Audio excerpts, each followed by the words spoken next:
Eu vou ler uma série de versículos com os irmãos. Gênesis capítulo 1, versículo 1, acho que os irmãos sabem de cor, não é? No princípio, criou Deus os céus e a terra. Em outro verso que acho que todos conhecemos de cor, não é? Os versículos de 1 a 3 do Evangelho de João, do capítulo 1. No princípio era o Verbo, e o Verbo estava com Deus, e o Verbo era Deus. Ele estava no princípio com Deus. Todas as coisas foram feitas por intermédio dele, e sem ele, nada do que foi feito se fez. O Verbo estava no mundo. O mundo foi feito, versículo 10, por intermédio dele, mas o mundo não o conheceu. Agora em Colossenses, no capítulo 2, versículos de 9 a 10. Esses versículos têm o seu foco, como tem sido já compartilhado nesta manhã, na pessoa do nosso amado Senhor Jesus. Porquanto nele, o nosso Senhor, habita corporalmente toda a plenitude da divindade. Esse termo divindade em português, às vezes ele dá uma impressão talvez não muito precisa. Em inglês o termo é Godhead, é muito difícil traduzir isso. Mas da pessoa de Deus, da plenitude de Deus. Então toda a plenitude da divindade é a plenitude da plenitude de Deus. Também nele, em Cristo, estáis aperfeiçoados, ou completos, ou completados, ou amadurecidos. Ele é o cabeça de todo principado e potestade, como já foi lido nesta manhã. E aquele versículo tão precioso que a gente entende, descreve com clareza, e ele seria suficiente para que todos nós pudéssemos entender, de fato, o propósito de Deus e os tempos do fim. Efésios, capítulo 1, versículo 9. Desvendando-nos o mistério da sua vontade. Aqui fala a palavra mistério, né? O segredo da sua vontade. Da vontade de quem? De Deus Pai. Segundo o seu beneplácito que propusera em Cristo, de fazer convergir nele, em Cristo, na dispensação da plenitude dos tempos. Na dispensação da plenitude dos tempos, todas as coisas, tanto as do céu como as da terra. E por último, da lista de versículos que eu vou ler por enquanto, em Apocalipse, capítulo 22, versículo 13. O Senhor diz: eu sou o Alfa e o Ômega, o primeiro e o último, o princípio e o fim. Vamos ter mais uma palavra de oração. Senhor, nesta manhã nós te damos graças pela maneira como o Senhor já tem nos falado, Senhor, por meio da tua palavra. Senhor, nós somos aqueles que dependem totalmente do Senhor. E de antemão nós declaramos que sem o Senhor nós não podemos fazer absolutamente nada. E também, Senhor, sem o Senhor nada faz sentido. Por isso, nesses momentos que se seguem, nós clamamos ao Senhor. E o nosso pedido verdadeiramente é que nós possamos contemplar a maravilhosa pessoa do Senhor Jesus. Sabemos que quando o Senhor fala aos nossos corações, a tua palavra toca de maneira viva nos nossos corações. Isso traz mudança, isso traz transformação, e é o que nós pedimos ao Senhor nesta manhã. Senhor, nos entregamos a ti, Senhor, sabendo que o Senhor é aquele que tem o poder de multiplicar os nossos 5 pães e os 2 peixinhos. E só o Senhor pode nos alimentar. É o que nós pedimos nessa manhã, no nome precioso do Senhor Jesus. Amém. Quando, vou dar um breve histórico aqui, quando nós buscamos o Senhor a respeito dessa conferência, esse tema, os tempos do fim, ou o tempo do fim, e as prioridades de Deus, nos chamou muita atenção. E eles são, de fato, o título de um livro do nosso irmão Lance Lambert. Nesse livro, o irmão coloca algumas questões muito preciosas, algumas questões que ele entende como prioridades, mas, ao meditar sobre esse tema, nós vimos, de fato, quão oportuno ele é para o momento em que nós vivemos, né? No final da conferência de 2023, alguns dos irmãos estavam aqui, e como sempre fazemos, né, ao longo dos anos, nós pedimos que os irmãos orassem e colocassem diante do Senhor a possibilidade de termos mais uma conferência, né? Como o irmão Lawrence colocou ontem à noite, a primeira conferência em 1982, e eu menciono isso porque foi uma das coisas que eu aprendi com o nosso irmão Christian, né? Eu, muito ousadamente jovem naquela época, não sei quantos anos eu tinha. Não vou nem falar, 82, vocês fazem as contas. Mas aí quando a gente estava preparando lá o aviso, né? Aí eu falei assim, não, é a primeira conferência. Ele parou assim, você sabe se nós teremos outras? Então, não foi a primeira conferência chamada de primeira conferência. Mas, pela misericórdia do Senhor, aquela foi a primeira conferência, e ontem nós descobrimos a nossa falha de que essa é a 42ª.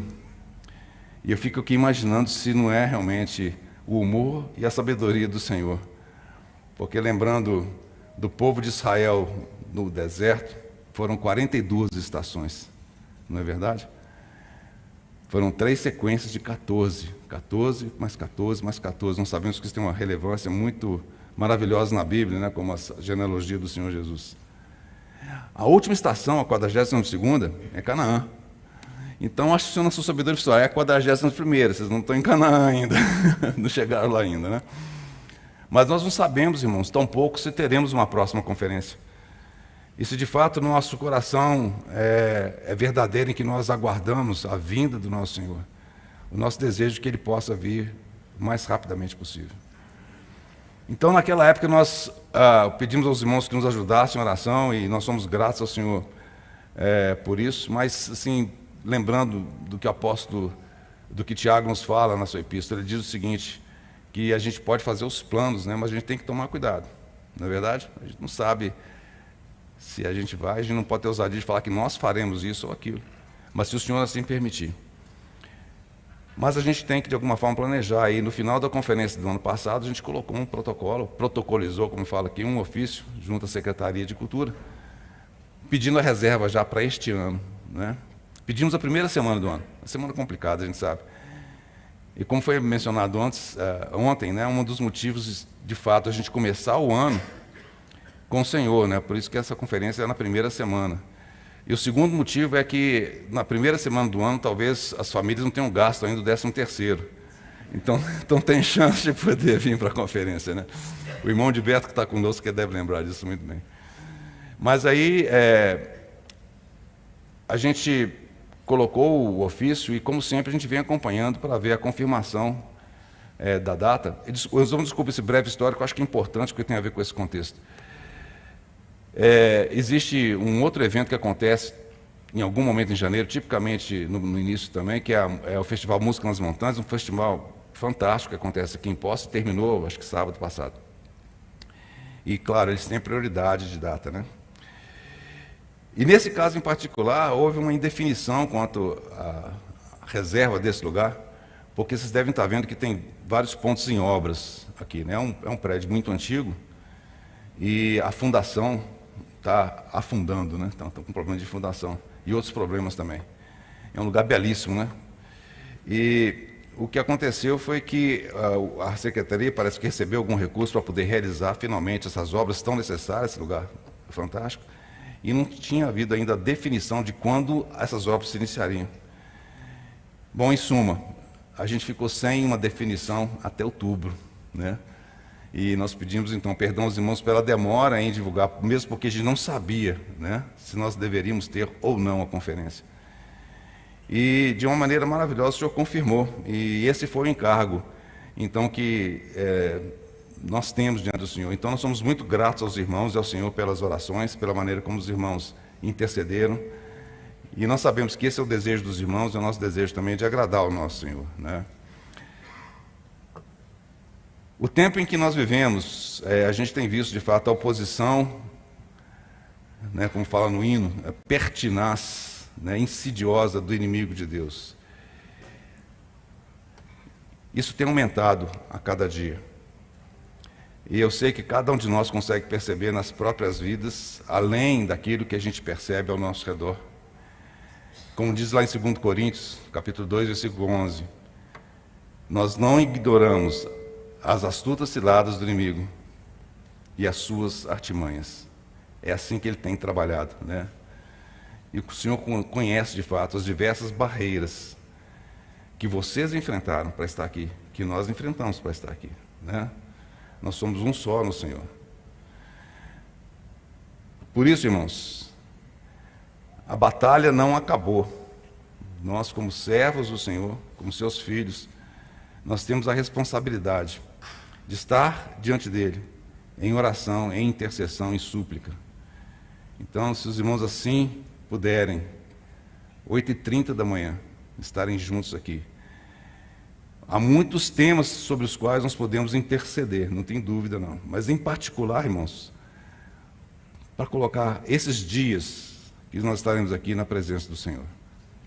Nós cremos que o Senhor tem algo muito específico quando Ele possibilita e permite que um momento desse aconteça. Não é comum, e nós não devemos considerar como tal, o fato de nós termos tantos irmãos e irmãs de tantos lugares aqui. Não é à toa, porque o fato de você estar aqui, de nós estarmos aqui. E o nosso pedido perante o Senhor é que Ele possa alcançar exatamente tudo aquilo que Ele planejou no seu coração para esses dias, que nada venha a faltar. O inimigo vai intentar de maneira contrária. O nosso eu vai intentar de maneira contrária. Mas nós temos o grande vencedor. Então vamos interceder para que, de fato, ao final, nós possamos, de fato, ver que a semente que foi semeada, não só nos nossos corações, mas tem um trabalho que a gente não vê aqui, que é com as crianças e adolescentes. Há uma semente sendo semeada ali, e que ela possa produzir a 100, 60 e 30 por 1. Muito bem. Nesse sentido, mais uma coisa que eu queria lembrar aos irmãos está conectado com o tema. Quando nós lemos lá em Daniel, no capítulo 12, no capítulo 7, desculpa, ali nós vemos que, de alguma forma, o inimigo, nos tempos do fim, ele iria magoar. Essa palavra magoar aparece ali em Daniel. Interessante quando você vai olhar na concordância de Strong, né? Somos gratos ao Senhor por tantos irmãos e irmãs que nos antecederam ao longo da história da igreja, de quem nós recebemos tanta riqueza. Esse irmão diz o seguinte: essa palavra magoar significa desgastar, consumir, ou ser consumindo, ou desgastando, que lá a palavra é magoando, né? Então seria desgastando, consumindo, importunando continuamente. Ninguém tem dúvida de que são características da ação do nosso inimigo. E é interessante que o irmão Strong ele traz o seguinte: no original, essa palavra, magoar, eu não vou nem ousar falar, porque eu não sei falar hebraico, né? Ela é utilizada essencialmente e quase que exclusivamente no sentido mental. A nossa mente é o campo de batalha do inimigo. E a maneira como o inimigo tem atuado é realmente de poder magoar os santos do Altíssimo, ou seja, é de desgastar, de consumir e de importunar. Isso vai aumentar cada vez mais. O mistério da iniquidade, nós sabemos, já vem operando. E essa operação vem se intensificando e vai se intensificar ainda mais. Lembramos de como Faraó, quando ele ouviu de fato que o povo estava para sair, ele falou assim: peraí, não, vocês estão muito à toa. Vamos fazer o seguinte, olha, vocês vão ter que produzir a mesma quantidade de tijolos, mas vocês vão ter que buscar a palha também. Não vai chegar a palha prontinha para você fazer o tijolo, não. E a maneira como o mundo tem feito hoje, tem sobrecarregado. E especialmente, não unicamente, irmãos, jovens, aqueles que têm começado no mercado de trabalho, que têm começado suas carreiras, a pressão pelo sustento, que é lícito também, mas talvez alguma coisa que seja além do que seria, entre aspas, o razoável. Como nós precisamos orar pelos nossos jovens, por aqueles que têm começado as suas famílias, porque de fato a gente sabe o peso que isso é. E aqueles que ainda não se casaram, por exemplo, tanta pressão que eles têm sofrido, a gente não precisa nem entrar nesses detalhes. Como nós precisamos interceder pelos nossos irmãos e irmãs, por toda a face da terra. Mas é um momento de muita luta, de muita batalha. E só dessa forma que nós podemos prosseguir. O Senhor sabe da nossa fraqueza, da nossa dependência dEle. E graças ao Senhor, porque Ele deixou conosco o Consolador, o outro Consolador, que é o Espírito Santo. E nos dizem que nós vivemos, como nós vamos precisar, de fato, de nos apoderar, né? O termo empoderado eu não gosto, não. Mas como nós precisamos, de fato, de receber do Senhor essa capacitação, esse enchimento. Porque nos dizem que nós viemos, nós precisaremos de porção dobrada, mas não tenho dúvida. Não é simplesmente como sempre foi e sempre será. Algo muito intenso nós já temos vivido.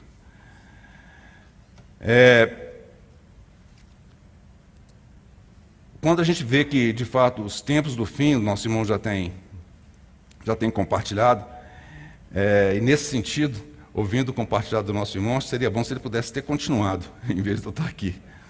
Os irmãos vão perceber que, de alguma forma, o Senhor tem colocado uma ênfase. E eu não creio que seja por acaso, porque o meu encargo, realmente, para essa primeira mensagem é exatamente o propósito eterno de Deus. E a razão é muito simples. Quando nós olhamos aquilo que é prioritário para Deus, e Deus tem essa prioridade, apesar de a gente falar termos prioridades, eu vou entrar nesse ponto em breve, Deus tem uma única prioridade, essa prioridade é fazer convergir na pessoa do seu Filho todas as coisas. Deus tem esse objetivo. Então a gente, às vezes, pode se perder em tantas outras coisas que não são necessariamente prioritárias. Existem aquelas que são prioritárias, que é a prioridade de Deus, mas aquelas que nós temos que entender que tem que ser as nossas prioridades, ou seja, nós temos que ter as nossas prioridades alinhadas com a prioridade de Deus. Esse que é o maior desafio nos nossos dias, nas nossas vidas. E por que nós falamos de tempos do fim?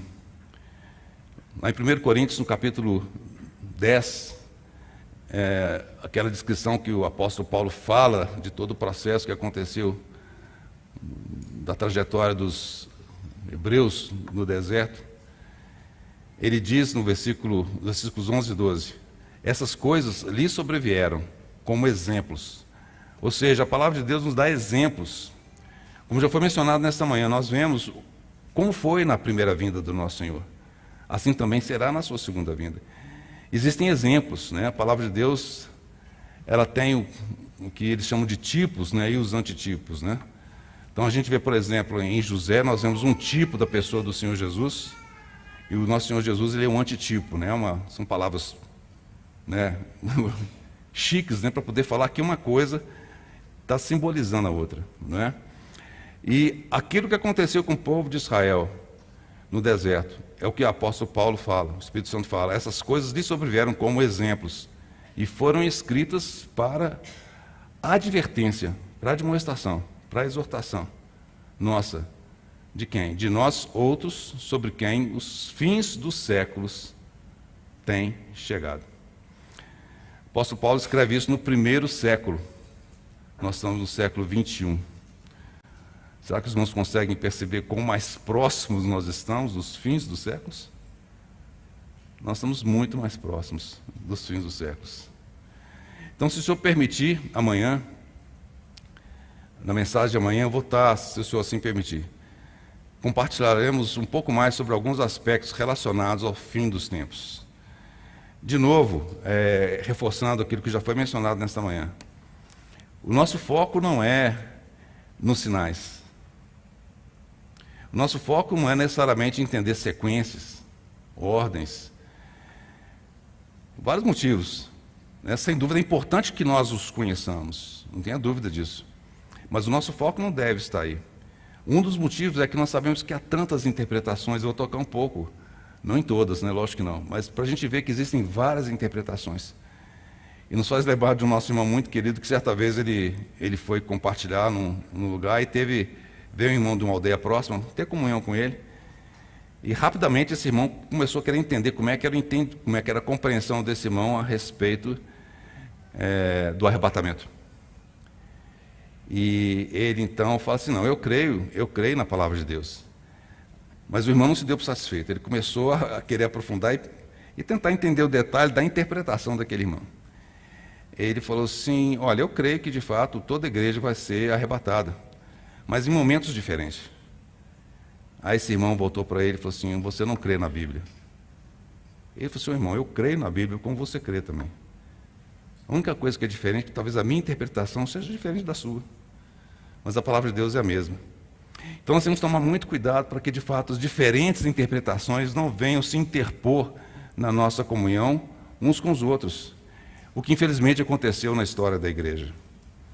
Então, muitas vezes, o cuidado de nós falarmos de sinais, interpretação, pode gerar esse tipo de coisa. E eu já vou fazer um pré-aviso aqui. Se por acaso, durante o meu compartilhar, que os irmãos tenham paciência comigo, né? Se por acaso você não concordar com alguma forma que talvez eu vou estar trazendo aqui para os irmãos, né? Tenha paciência, leve diante do Senhor e considere também. O propósito aqui não é, de fato, difundir nenhum tipo de doutrina, não é difundir nenhum tipo de interpretação, de maneira alguma. O nosso encargo continua sendo de apresentar Cristo e esse crucificado. Muito bem. Por que então a gente fala de prioridades de Deus, né? Prioridade de Deus. Nós sabemos que o Senhor tem apenas uma prioridade. Isso já está bem estabelecido e esse era o meu encargo, como foi o encargo do nosso irmão nessa manhã. Deixa bastante claro isso, que o centro é a pessoa do Senhor. E nesse sentido tem um versículo na Bíblia que sempre me chama muita atenção. Eu sei que os irmãos e irmãs já têm um vasto conhecimento da palavra, já ouviram tantas coisas, mas aí o apóstolo Paulo escreve algo aqui em Filipenses e que me chama muita atenção. E os irmãos vão entender o porquê que eu vou estar considerando esse versículo aqui. Está em Filipenses capítulo 3, no versículo 1. Ele diz o seguinte: quanto ao mais, irmãos meus, alegrai-vos no Senhor. A mim não me desgosta, e é segurança para vós outros, que eu escreva as mesmas coisas. O que Paulo está dizendo aqui? Olha, eu vou repetir muita coisa. Eu vou falar novamente coisas que eu já falei. Mas nós sabemos que quando o Senhor faz isso, o Espírito Santo ele tem um propósito muito específico. Né? Há um livro do nosso irmão Cristo que é chamado Duplo Chamamento, ou Chamamento Duplo, né? E ao longo da palavra de Deus nós encontramos várias vezes quando o Senhor fala, Abraão, Abraão. O Senhor vira para Marta e fala, Marta, Marta. Na verdade, por duas vezes esses nomes são mencionados. Toda vez que você ouve alguma coisa por uma segunda vez, isso significa que é uma testificação, uma confirmação daquilo que o Senhor deseja falar. Então, irmão, não me desgosta o fato de talvez eu tocar em pontos que o nosso irmão já tocou, com muito mais propriedade do que eu. Mas eu espero que realmente o Senhor possa usar isso para poder impactar, imprimir nos nossos corações aquilo que é o seu propósito. Bom, eu sou engenheiro de formação, para horror dos arquitetos, né? Os arquitetos têm uma certa rixa com os engenheiros civis principalmente. Mas, de fato, quando nós lemos a respeito de Deus, a palavra de Deus fala que Ele é o arquiteto e Ele é o construtor, né? Então, Ele é tanto o arquiteto quanto o engenheiro civil. Ele é aquele que planejou e Ele é aquele que executa, né? Ele executa as duas coisas. E nós lembramos lá em Hebreus, quando fala a respeito de Abraão, que ele aguardava por uma cidade que tem fundamentos. Era isso que Abraão via. De alguma forma ele teve um vislumbre do propósito eterno de Deus. algo que apareceu somente, o nosso mundo deve falar lá em Apocalipse, eu vou tocar um pouco nisso também, em que nós vimos aquela cidade que é uma noiva, né, descendo do céu. Abraão viu a cidade que tem fundamentos, ele viu de alguma forma que Deus tinha no seu coração um propósito eterno, que pela misericórdia do Senhor, Deus o incluiu, que seria o pai então de muitas nações. E nesse sentido eu gostaria de talvez trazer para os irmãos, tentar, principalmente para os jovens, né? Talvez esclarecer um pouco mais, quando nós falamos do propósito eterno de Deus. É algo muito grandioso, né? Irmãos muito mais capacitados do que eu certamente deveriam estar falando sobre esse tema. Mas aprova o Senhor de nos trazer esse encargo. E um irmão muito querido, o irmão Devern Frank, é um irmão que teve muita comunhão, muito contato com esse irmão que o irmão Lúcio mencionou, que é o irmão Austin Sparks. E o irmão Austin Sparks foi um irmão que, de fato, ele recebeu do Senhor uma clareza muito grande a respeito disso, que é o propósito eterno de Deus, né? Muitas vezes o propósito eterno de Deus, ele é confundido como sendo apenas, entendo bem o meu apenas aqui, está entre aspas, o propósito de redenção de Deus. Acontece que o propósito eterno de Deus, ele é muito mais amplo. Ele realmente é de eternidade a eternidade. E quando nós falamos eternidade a eternidade, é uma coisa muito difícil, porque nós somos limitados, né? A eternidade, obviamente, ela não tem início. A eternidade, obviamente, não tem fim.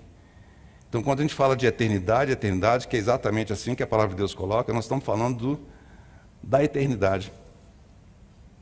É a eternidade. Deus, então, de fato, tem esse único propósito, que é de fazer convergir no Filho dele todas as coisas. Mas se nós olharmos no tempo, Deus tem vários propósitos no tempo. Então, o tempo é alguma coisa que aparece no contexto da eternidade. Uma analogia muito simples, é como se fosse uma reta, e aqueles que já estudaram, né, isso de alguma forma na matemática, você deve lembrar, falava da reta, né? Então você tem a reta, aliás, os matemáticos gastam a vida estudando a reta. Então você tem uma reta, que ela é infinita, e em algum momento você tem um segmento ali, que é o tempo. É um pedacinho daquela reta, né? E de alguma forma esse tempo aparece de maneira destacada na eternidade. Como nós lemos, os irmãos se lembram em Gênesis capítulo 1, versículo 1. Ali diz que no princípio criou Deus os céus e a terra. Ali nos é falado da criação original de Deus, como Deus, de fato, nesse princípio, que houve um princípio de criação, é diferente de Deus, que Deus é Deus eterno. Deus, então, ele cria os céus, e de maneira muito específica, olha que maravilha, ele coloca, e a terra. Quando nós falamos dos céus, bilhões de estrelas, e agora, com os novos telescópios que foram lançados, né, o James Webb, por exemplo, tem mostrado realidades do nosso universo que os astrônomos nem imaginavam. Algumas eles confirmaram. Eles não sabem dizer qual é o tamanho do universo. Eles têm suposições de número de estrelas que tem na Via Láctea, muito menos planetas, né? É um número estrondoso. E quando nós vemos a criação de Deus, Deus criou todos esses sistemas solares, além da nossa galáxia, com diversas estrelas, muito maiores que o Sol. Mas Deus fala, no princípio criou Deus os céus e a terra. É muito engraçado isso. É porque, de fato, o foco do coração de Deus estivesse aqui. No versículo 2 nós lemos que a terra, em algumas traduções falam, era sem forma e vazia. Nós sabemos que o termo no hebraico ali tornou-se sem forma e vazia. A mesma palavra que é utilizada para a mulher de Ló, que tornou-se numa estátua de sal. Ela não era uma estátua de sal. Ela se transformou numa estátua de sal. Então algo aconteceu que de fato causou esse grande impacto no nosso planeta. Nós sabemos isso por quê? Porque a palavra de Deus nos fala em Isaías que Deus não criou a terra para que ela fosse um caos. E o versículo 2 descreve que a terra estava num caos. Nós sabemos que alguma coisa aconteceu. Eu não vou nem entrar nos detalhes, mesmo porque muitos deles são suposições. Sabemos que, pela palavra de Deus, que houve uma rebelião no céu. E o inimigo de Deus, então, foi arremessado contra essa terra. E o que a palavra de Deus fala a respeito dos principados e potestades que habitam nessas regiões celestiais, nesse espaço exterior. Tanto que em Apocalipse fala exatamente lá no capítulo 12, que em algum momento essas potestades serão lançadas contra a terra. E você imagina, esses anjos caídos, com Satanás caindo sobre essa terra, eles ainda estão no espaço. Mas na hora que eles concentrarem toda, se eu puder chamar assim, essa energia maléfica na terra, os irmãos imaginam o que vai acontecer. Aí nós temos a grande tribulação. E nesse processo, olhando o propósito eterno de Deus, Deus então,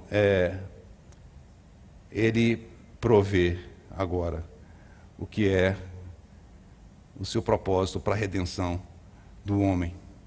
Mas nós temos que lembrar que a palavra de Deus ela é muito precisa. Ela usa os seguintes termos, e a gente não deve confundir. Ela fala de antes da criação do mundo e fala desde a fundação do mundo. Antes da fundação do mundo significa que é antes da criação dos céus e da terra. E quando fala desde a fundação do mundo, é quando realmente houve a criação da nossa terra. Vamos lá em 1 Pedro, primeira epístola de Pedro, capítulo 1, versículo 19 e 20, só para a gente ter algum exemplo. Vai começar na parte aqui, mas diz assim: mas pelo precioso sangue, como de cordeiro sem defeito e sem mácula, o sangue de Cristo, conhecido com efeito antes da fundação do mundo. Já era conhecido lá no princípio, antes da criação, antes da fundação do mundo, porém manifestado no fim dos tempos. Aí aparece essa frasezinha, no fim dos tempos, por amor de vós. Evangelho de João, no capítulo 17, na oração do Senhor, versículo 24. O Senhor ora da seguinte maneira: Pai, a minha vontade é que onde eu estou, estejam também comigo os que me deste, para que vejam a minha glória, que me conferiste, porque me amaste antes da fundação do mundo. Lembra, o irmão leu isso ontem à noite. Me amaste antes da fundação do mundo. Então há algo que acontece no coração de Deus antes da fundação do mundo. E eu gostaria de ler um trecho com os irmãos, que em Provérbios, no capítulo 8, fala da sabedoria.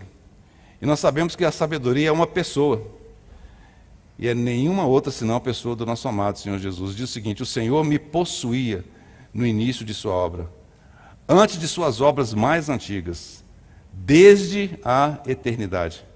Fui estabelecida desde o princípio, antes do começo da terra. Antes de haver abismos, eu nasci, e antes ainda de haver fontes carregadas de águas, antes que os montes fossem firmados, antes de haver outeiros, eu nasci. Ainda ele não tinha feito a terra, nem as amplidões, nem sequer o princípio do pó do mundo, quando ele preparava os céus. Muito bonito isso, né? Aí estava eu, quando traçava o horizonte sobre a face do abismo, quando fixava ao mar o seu limite, para que as águas não traspassassem os seus limites, quando compunha os fundamentos da terra, então eu estava com ele e era seu arquiteto. Dia após dia, eu era as suas delícias, folgando perante ele em todo o tempo, regozijando-me no seu mundo habitável. E olha só que maravilha, e achando as minhas delícias com os filhos dos homens. Nós não podemos entender, não conseguimos compreender um universo tão tremendo, tão maravilhoso, que de alguma forma inexplicável, o Senhor encontra as delícias com você e comigo. Aqueles a quem Ele redimiu. Como explicar isso, irmãos? Deus Pai, no seu coração, Ele quis dar a seu Filho. esses filhos dos homens, como tem sido compartilhado de alguma forma tão preciosa a igreja que é o seu corpo. Um versículo agora que nos fala da outra frase, que é desde a fundação do mundo, lá em Apocalipse capítulo 13, versículo 8. E aí está falando de maneira negativa, daqueles que de fato seguiram a besta. Diz o seguinte: é adorá-la-ão, a besta, todos os que habitam sobre a terra, aqueles cujos nomes não foram escritos no livro da vida do Cordeiro, que foi morto desde a fundação do mundo. Então nós conseguimos ver que, de alguma forma, nesse propósito eterno de Deus, há um momento em que é bem definido que é a fundação do mundo. E nesse momento foi necessário que o Cordeiro de Deus tivesse ali, pronto e preparado, desde a fundação do mundo, para poder realizar essa obra, o propósito de Deus de redenção. Apocalipse capítulo 17, versículo 8, mais um versículo para os irmãos anotarem aí. A besta que viste não era e não é. Está para emergir do abismo e caminha para a destruição. E aqueles que habitam sobre a terra, cujos nomes não foram escritos no livro da vida desde a fundação do mundo. Então existe alguma coisa muito clara falando que nesse propósito eterno de Deus existe esse momento específico. E aí, para poder ajudar os irmãos, tem quem se lembra do nosso irmão Franck, ele, irmão muito precioso, muito querido, já está com o Senhor. Ele gostava de compartilhar desenhando, né, fazendo os diagramas, que ajuda a esclarecer, né? Por muitos anos da minha vida, aliás, minha vida inteira, eu fui professor, certo? Para o bem ou para o mal. Tá certo? Então a gente sabe que de fato, você poder tentar exemplificar de outras maneiras pode ser que ajude os irmãos. E o irmão Franck usava isso de uma maneira muito maravilhosa, né? Era muito difícil para o intérprete, que às vezes tinha que interpretar, desenhar, aquela confusão, né? Traduzir. Mas os diagramas dele são muito claros. Ele colocou em diagrama algo que de fato já era expresso pelo nosso irmão Austin Sparks. Eu vou tentar ver se eu consigo exibir aqui esse diagrama. Espero que dê certo aqui. A V1, né? Ah, tá aí. Agora eu vou ter que trabalhar de costas aqui. Ai. Primeira coisa, achar o mouse. Pronto. Eu vou ficar... Tem alguns irmãos que não conseguem ver, né? Eu sei que esse púlpito está na frente, eu também, né? Irmão, eu vou te dar um trabalho, porque eu vou ficar próximo da tela aqui. Também é hábito de professor, certo? A gente está vendo aqui esse diagrama, ele mostra, de alguma forma, bem simplificada, as diversas concepções a respeito do que é o propósito eterno de Deus. Então ali nós temos Deus eterno, ele na sua sabedoria, ele como arquiteto, ele tinha um desejo maravilhoso no seu coração. Esse desejo, de alguma forma, ele iria e vai realizar. Ele não consultou ninguém. Deus, na sua sabedoria, determinou no seu coração que realmente o seu filho seria o centro de todas as coisas. Mas muitas vezes o entendimento é de que o ponto de partida do propósito eterno de Deus é em algum desses pontos que estão marcados no diagrama. O propósito de Deus é que, de fato, o Deus eterno, o seu propósito, pudesse alcançar o seu alvo de maneira direta. Mas como nós lemos em algum momento, houve essa rebelião dos seres que foram criados por ele. E dessa rebelião, Deus então vê a descrição aqui da criação. Esse ponto B aqui fala do momento da criação, a fundação do mundo. Alguns irmãos não estão entendendo que o propósito de Deus começa ali, na fundação do mundo. Mas nós estamos vendo que o propósito de Deus, ele é de eternidade a eternidade. Ele começou muito antes. Então, muitas vezes, se a gente tem essa percepção de que o propósito de Deus começa ali, nós estamos perdendo uma parte fundamental, que é exatamente compreender a origem para entender o destino. Alguns irmãos, então, considerando a queda do homem como sendo ali o início do propósito eterno de Deus. Mas nós sabemos que o propósito de redenção, ele está inserido no propósito eterno de Deus. De alguma forma, essas duas coisas elas são entrelaçadas, ficaram entrelaçadas a partir daquele momento. Mas por mais maravilhoso que seja, graças ao Senhor por isso, o propósito de redenção do homem não é o propósito eterno de Deus. Ele faz parte, mas ele não é o propósito eterno de Deus. E falando, o propósito eterno de Deus é fazer convergir na pessoa do seu filho todas as coisas, aquele alvo lá. E graças ao Senhor, né, após a queda, ele manda o seu filho, o Cordeiro de Deus, que foi imolado desde a fundação do mundo, para que de fato ele pudesse prosseguir no seu propósito e alcançar, por meio do Senhor Jesus, todas as coisas. Do ponto de vista temporal, é o que eu mencionei, o propósito eterno de Deus é aquele, mas o propósito no tempo pode então, segundo o nosso irmão coloca, ser dividido ou ser distribuído em várias atuações e ações da obra do nosso Deus. É como uma luz branca, quando ela passa por um prisma, a gente vê de maneira maravilhosa como aquela luz, então, ela se decompõe nas diversas cores, nas diversas frequências. O propósito de Deus é muito amplo, mesmo se você considerar ele no contexto do tempo, é muito rico. Mas nós temos que lembrar que essa parte temporal é uma parte apenas do propósito de Deus como um todo. É a V1 de novo? É isso?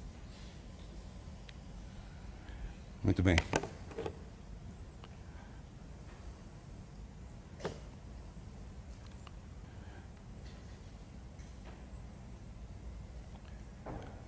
Como o Lúcio colocou, uma questão técnica aqui, mas...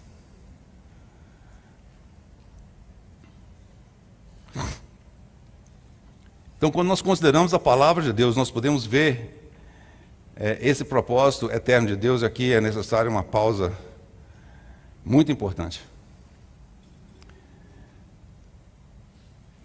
Para nós entendermos algo tão sublime, tão profundo, tão maravilhoso, vai muito além da sua mente e da minha mente. É Deus quem nos revela. Então, irmão ou irmã, se talvez você não concorde com esse diagrama, não tem problema. Mas seria tão importante que nós, de fato, pudéssemos colocar de joelhos: Senhor, abra os meus olhos para poder compreender do Senhor aquilo que está no teu coração. Irmãos, apraz ao Senhor, sempre apraz ao Senhor, se revelar a você e a mim. Há uma outra ilustração que eu quero trazer também, que é muito preciosa. Nosso irmão vai estar compartilhando mas baseado, utilizando o livro de Apocalipse, falando do ponto central, que é o Espírito do Senhor Jesus, que é o Espírito de Cristo, que é o centro da profecia, né? Quando nós tomamos o livro de Gênesis e o livro de Apocalipse, nós temos uma simetria maravilhosa entre esses dois livros, se você considerar principalmente os 3 primeiros capítulos. E eles nos falam exatamente desse propósito eterno de Deus. A maneira como o Senhor, pela sua sabedoria, dispôs os livros na Bíblia é tão preciosa. Por muito tempo, o livro de Apocalipse ele ficava, às vezes, junto com os escritos de João, na ordem dos livros, né, impressa.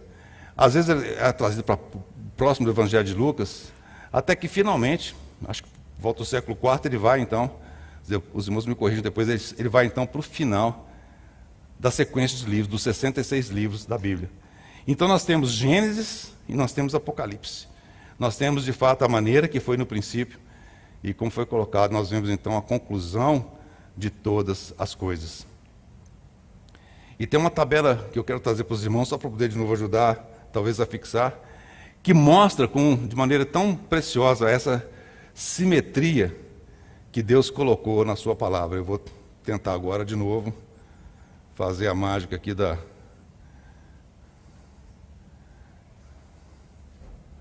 Vamos ver se dá certo aqui agora. Mais uma. Já tem alguns spoilers ali, mas... Ok. Como é que a gente vai fazer aqui? Tem que chegar um pouquinho para lá, né?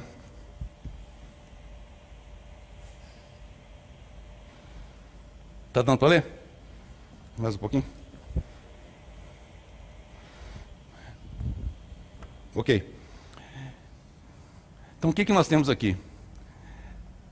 Nós temos o nosso Senhor Jesus, que Ele é o alfa, Ele é o ômega, Ele é o princípio e é o fim. Então, se nós considerarmos os 3 primeiros capítulos de Gênesis e os 3 últimos de Apocalipse, nós vamos poder ver essa maravilhosa simetria. Quando a gente vê em Gênesis capítulo 1, nós vemos ali o início, né, a introdução, a criação do tempo, se eu puder colocar ali. E no Apocalipse 21 nós vemos a introdução da eternidade.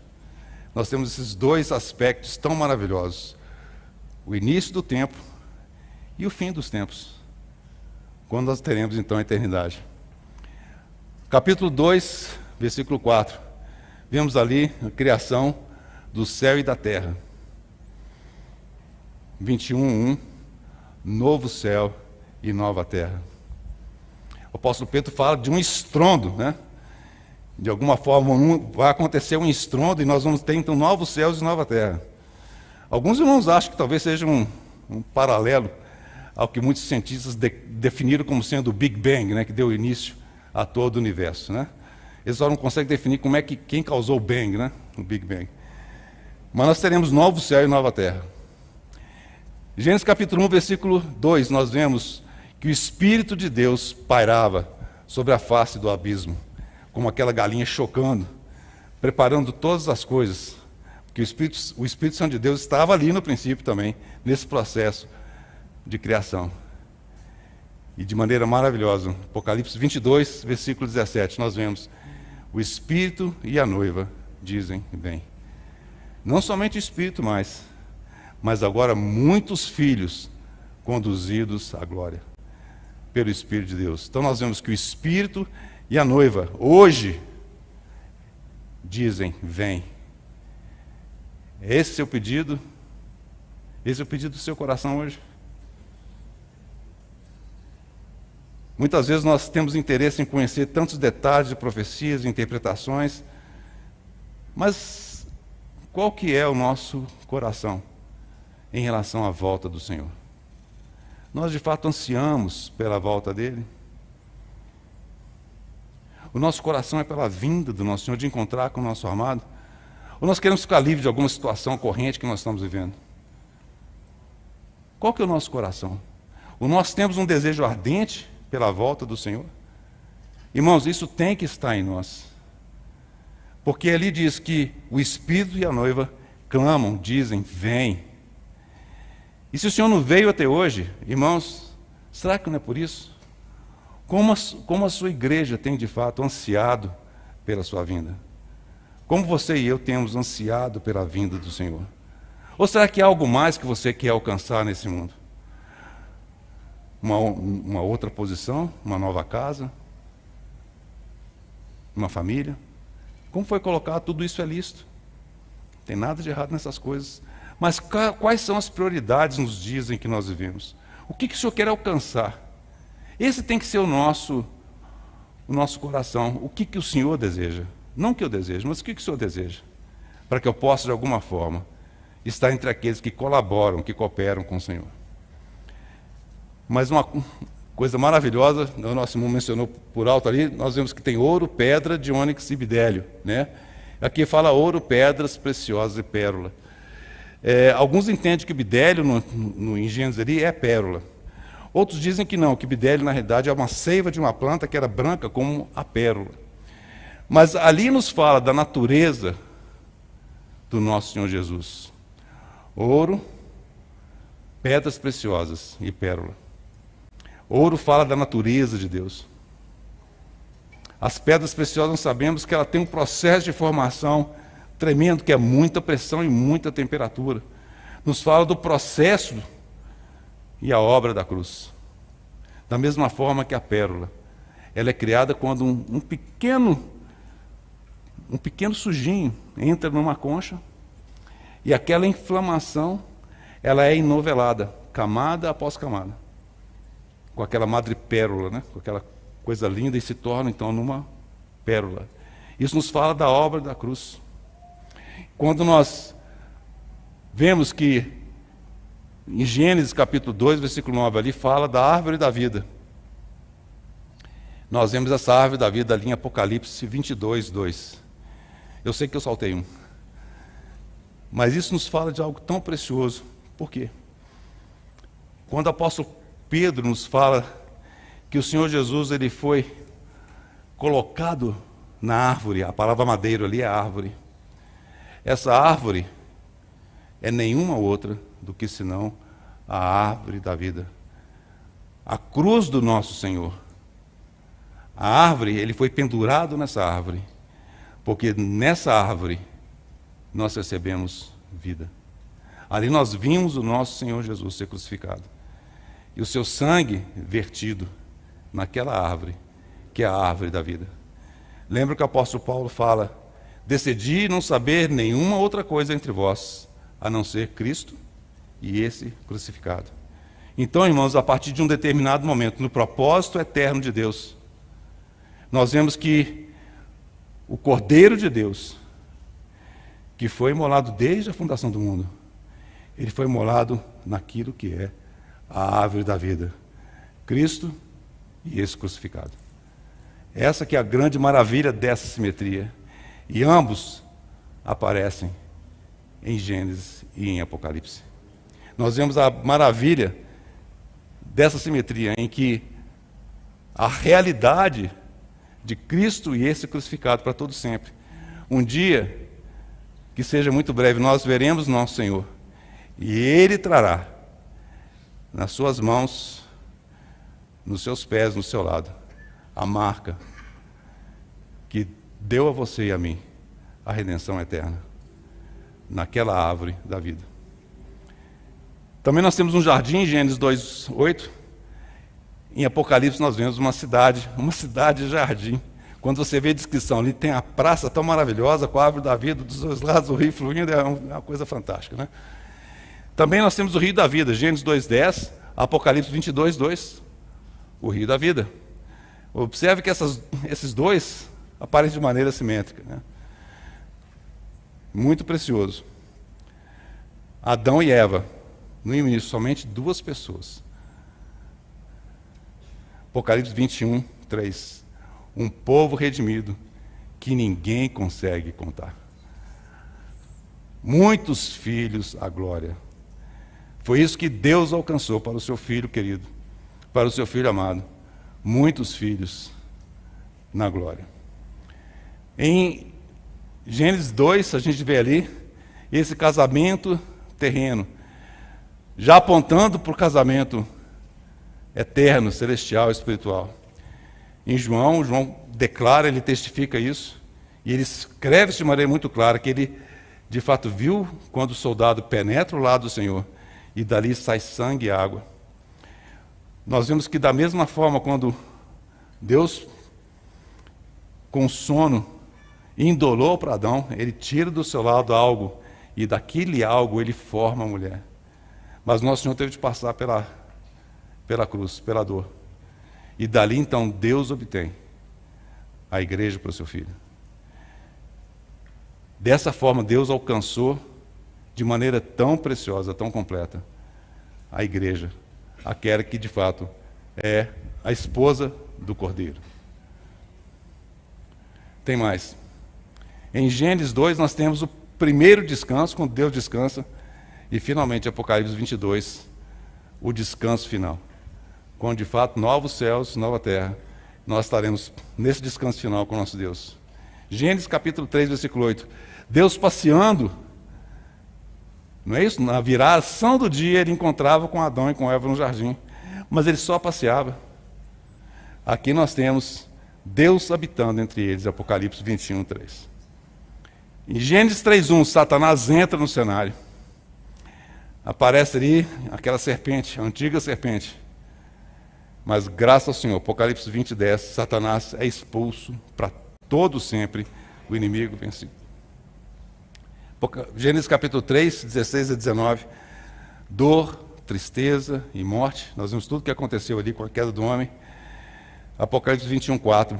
Não mais dor, não mais choro, não mais morte. Graças ao Senhor por isso. Em Gênesis capítulo 3:17, a terra foi amaldiçoada. Apocalipse 22:3. Não haverá maldição para sempre. Em Gênesis capítulo 3, versículo 8. A face de Deus agora está oculta. O homem não mais poderia contemplar a Deus. A face de Deus foi encoberta por causa do pecado. O homem não consegue mais ver a face de Deus, a não ser na pessoa do Senhor Jesus. Mas naquele momento ali, a face de Deus foi oculta. Mas ali, em Apocalipse 22:4, nós temos esse versículo que fala aí: contemplarão a sua face. Não me perguntem, irmão, eu não sei responder todas as coisas, mas como é que nós vamos contemplar o nosso Senhor? Como nós vamos contemplar o nosso Deus? Vai ser alguma coisa tremenda. Hoje nós experimentamos isso apenas no nosso espírito, mas um dia nós contemplaremos face a face. Essa é a promessa do nosso Deus. Gênesis capítulo 3:24, os portões do Éden foram fechados. Apocalipse 21:25, os irmãos leem depois esses versículos. Os portões são abertos. Gênesis 3:24, aquele paraíso foi perdido. Em Apocalipse 21:3, o paraíso então é restaurado. Esses paralelos nos mostram a grandiosidade da palavra de Deus. Nos fala de todo o desígnio de Deus, da precisão da sua palavra, porque essa palavra não nos fala de nenhum outro senão o nosso Senhor. Ele é o verbo de Deus. Deixa eu voltar aqui com as questões técnicas, né, de novo.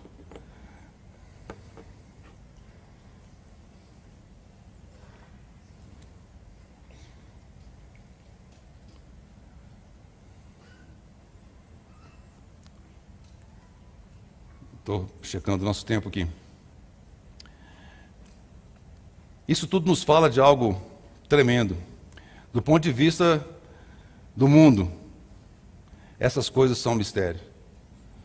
E a palavra de Deus nos fala de alguns mistérios. O primeiro deles fala do mistério de Deus. Ali em Colossenses capítulo 2, versículos de 2 a 3, nos diz o seguinte: para que o coração dele seja confortado, vinculado juntamente em amor, e eles tenham toda a riqueza da forte convicção do entendimento, para compreenderem o mistério de Deus, Cristo.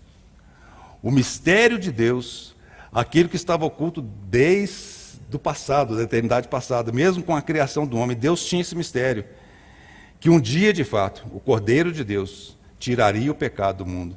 O mistério de Deus, então, é Cristo, aquele que estava com ele desde a eternidade passada. Esse era o mistério de Deus, que Deus guardava em seu coração. Mais um versículo, Colossenses, ainda um pouquinho para frente, versículos 9 e 10. Portanto, ou porquanto nele, em quem? Em Cristo, habita corporalmente. Na pessoa do Senhor Jesus, nele habita corporalmente toda a plenitude da divindade. No versículo que nós lemos. E também nele estáis aperfeiçoados ou completos. Nele, somente no Senhor Jesus, nós somos completos. Não é o casamento que te completa, não é um trabalho que te completa, não são aquisições de bens materiais que te completam. Nós só temos a nossa completude na pessoa do Senhor Jesus, porque Ele é o cabeça de todo o principado e potestade. E nós temos que lembrar, irmão, que isso não vem da nossa compreensão intelectual, mas é necessário que Deus revele. Como é que Deus faz isso? Mateus capítulo 11, versículos 25 e 27. Irmãos, eu sei que são muitos trechos da palavra. Os irmãos tenham paciência, mas é importante que nós possamos estar bem ancorados e bem fundamentados. E ali diz: por aquele tempo exclamou Jesus. Mateus 11, 25 a 27. Graças te dou, ó Pai, Senhor do céu e da terra, porque ocultaste essas coisas aos sábios e instruídos, e as revelaste aos pequeninos. Irmãos e irmãs, nós somos esses pequeninos. O Senhor Jesus, ele fala: não tem mais pequenino rebanho. Não somos grandes coisas, nós somos pequeninos nesse mundo.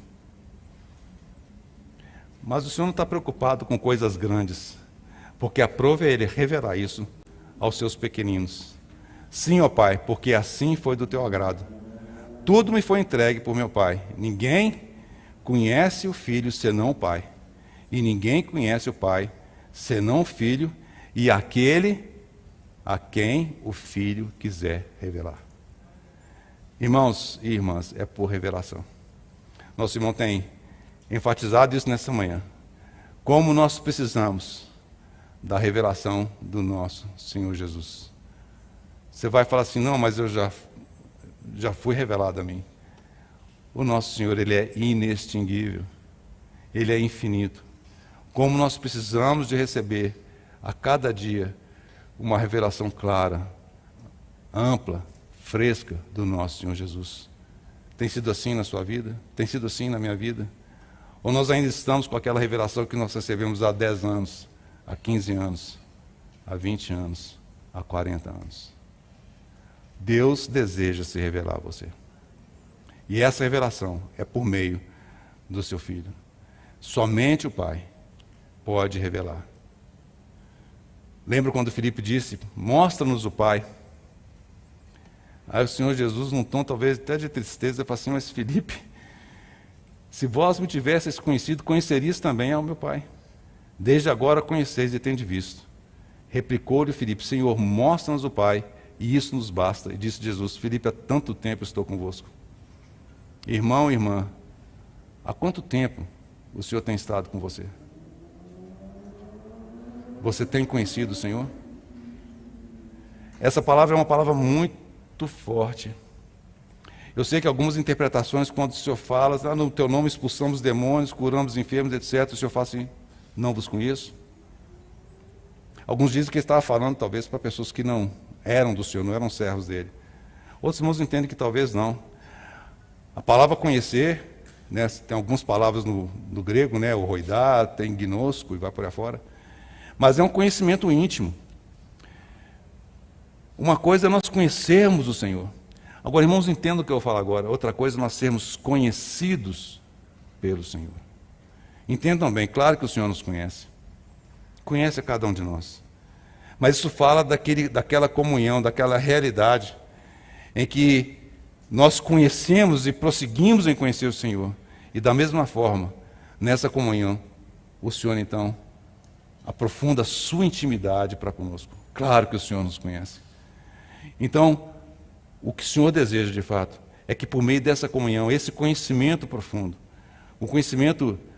esse conhecimento dele possa ser ampliado na sua vida e na minha vida.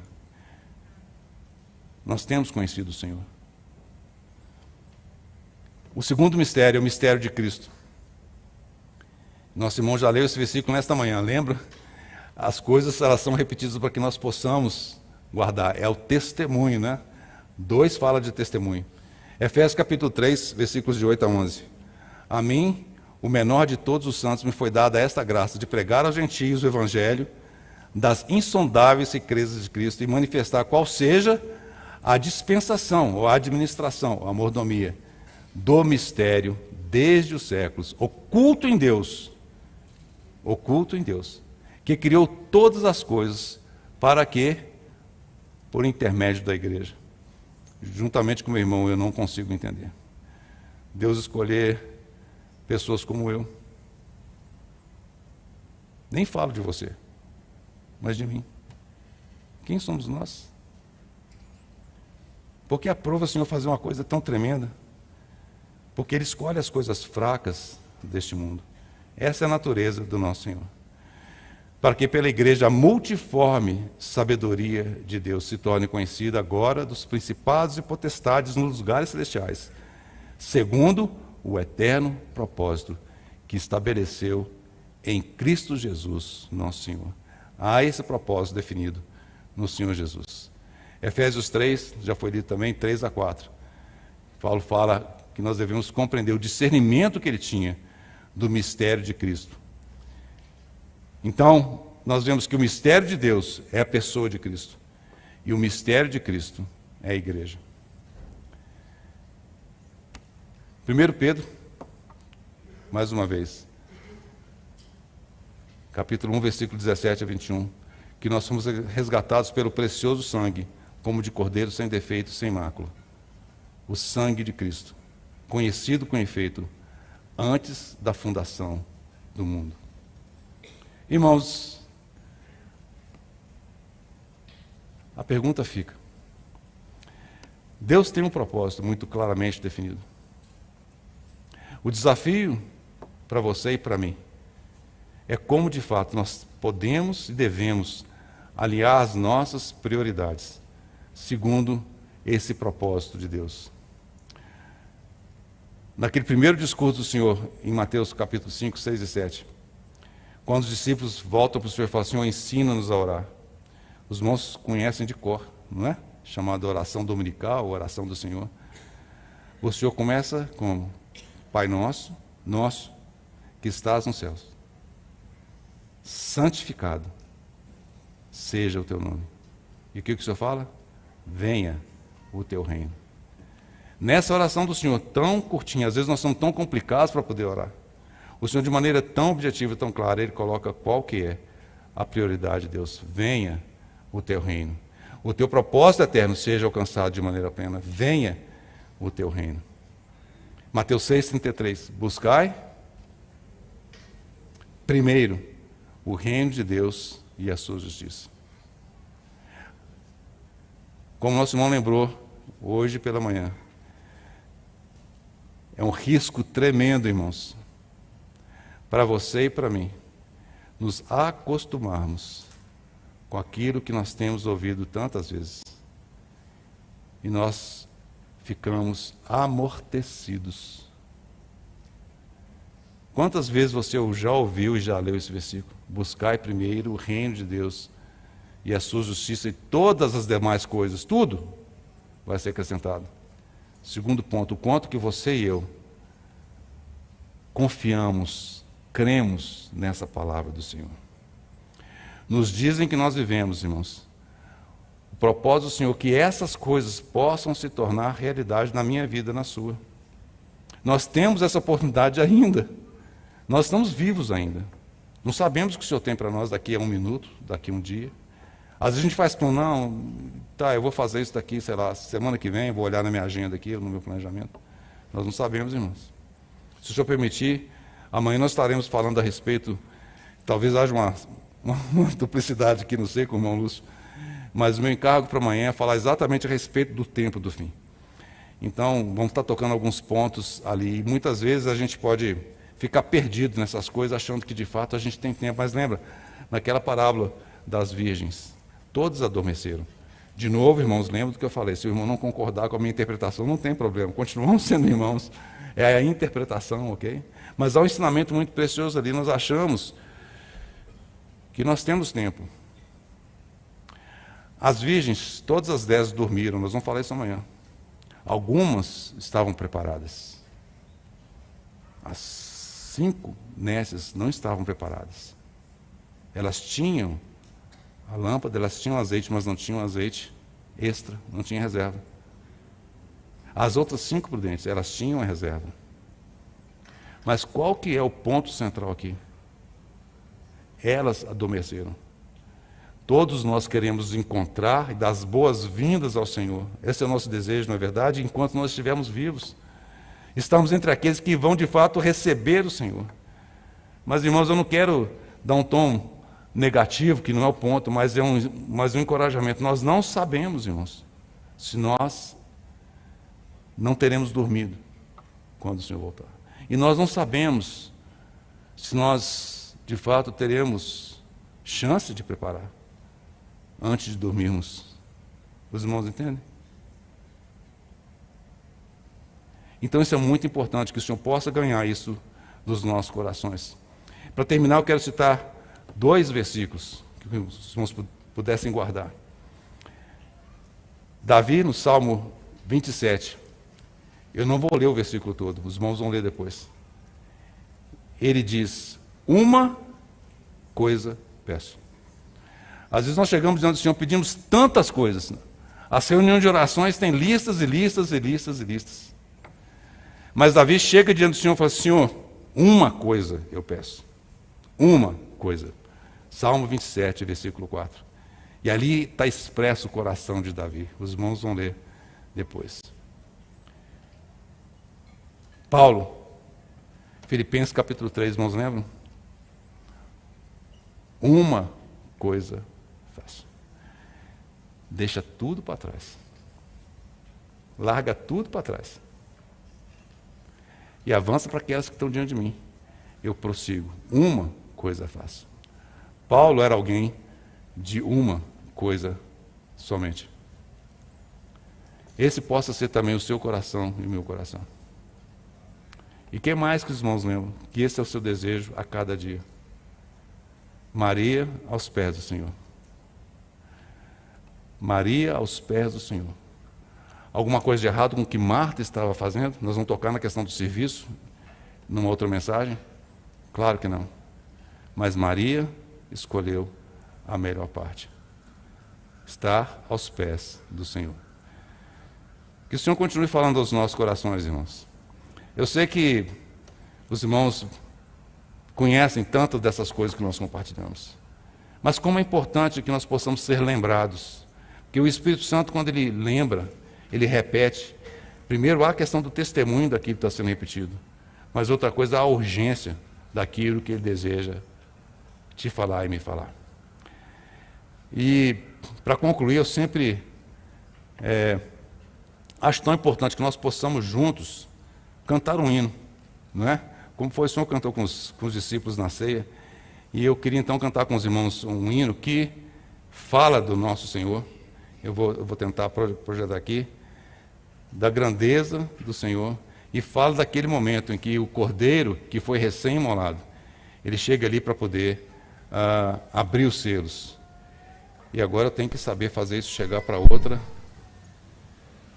Ver se deu certo aí. Os irmãos vão ficar de pé?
A Cristo coroa de todos os reis, a quem a multidão